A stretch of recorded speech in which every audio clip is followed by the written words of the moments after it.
அருமையானவர்களே, இந்த நாளிலும் அவனுடைய வார்த்தையை நம்மிடத்திலே கொண்டு வருகிறேன். தேவனுக்கு உங்களுடைய நிலை தெரியும் பாருங்க. ஒரு அப்பாவுக்கு தன்னுடைய பிள்ளையின் நிலை, அவன் என்ன யோசிக்கிறான், அவனுடைய லெவல் ஆஃப் அண்டர்ஸ்டாண்டிங், அவனுடைய புரிதலின் அந்த லெவல் என்ன, அவனுக்கு என்ன பிடிக்கும், இதெல்லாம் ஒரு அப்பாவுக்கு தெரியும் பாருங்க. இன்னொரு பையன் ஃபர்ஸ்ட் ரேங்க் எடுத்துட்டு இருப்பான், அவனுக்கு நல்ல நாலேஜா இருக்கும். ஆனால் இன்னொரு பையனுக்கு பார்த்தீங்கன்னா அவனுடைய ஆவரேஜா அப்படி இருப்பான் இருக்கும். ஆனால் அவனுடைய அப்பாவுக்கு தான் பிள்ளைய குறித்து நன்கு அறிந்திருப்பார் இல்லை? அப்போ இன்னைக்கு நான் சொல்றேன், உங்க விசுவாசத்தை கனப்படுத்துவார், அதெல்லாம் ஓகே. ஆனா நீங்க சொல்றீங்க எனக்கு அவ்வளோ விசுவாசம்லாம் இல்லை, நான் நம்புறேன் இப்படிலாம் நடந்தா நல்லா இருக்குன்னு எனக்கு ஒரு விருப்பமும் இருக்கு. நீ கர்த்தர் சொல்றாரு, அந்த விருப்பத்தை நான் கனப்படுத்துறேன்.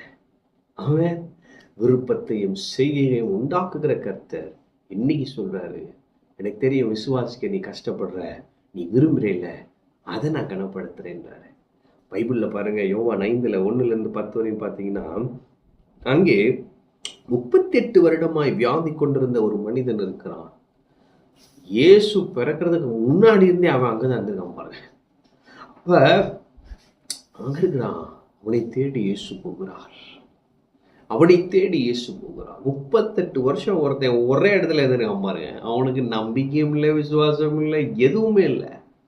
அவனை பார்த்து அவன் ஒன்று இருந்தனால இயேசு கேட்டாரு, நீ சொஸ்தமாக வேண்டும் என்று விரும்புகிறாயா?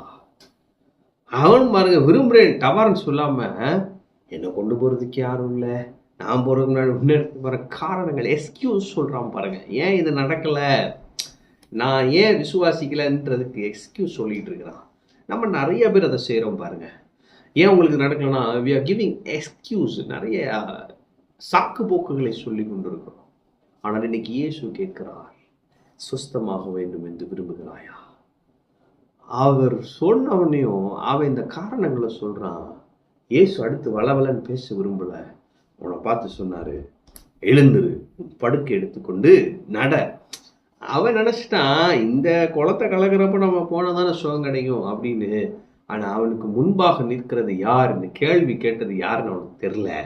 ஆனாலும் இயேசு மிகவும் நல்லவராய் அவனை பார்த்து சொன்னாரு, நீ எழுந்துரு. இது சொன்ன மாத்திரத்தில் அவனுக்குள்ளாக விசுவாசம் பிறந்தது.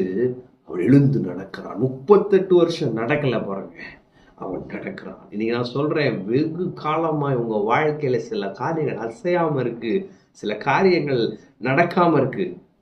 இந்த நாளிலே இயேசுவின் வல்லமை அங்கே வெளிப்படுகிறது, அங்கே ஒரு அற்புதம் நடக்கிறது. ஆமென்.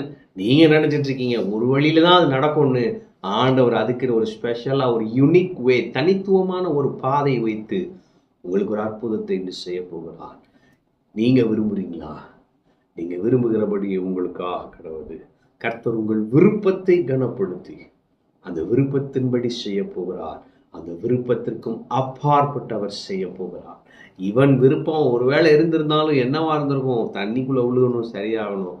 ஆனா அவன் விருப்பத்திற்கு மாறாக கர்த்தர் அவனுக்கு வித்தியாசமான ஒரு சுகத்தை, யூனிக், தனித்துவமாய் அவனுக்குனே வைத்து அவளை சுகமாக்கினார். இன்று கர்த்தர் உங்க வாழ்க்கையில் அப்படிப்பட்ட அற்புதத்தை செய்ய போகிறார்.